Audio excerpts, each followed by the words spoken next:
ลำน้ำพองล้นน้องรินหลังสองฝั่ง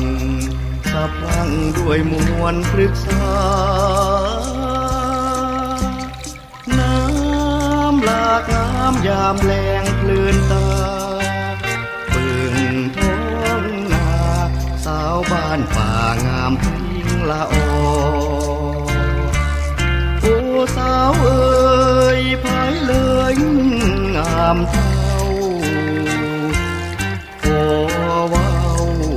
กับเจ้าสักคำได้บ่หรือว่านางมีชายคอยรอหากสาวบอกสิพนอมีสร้างรา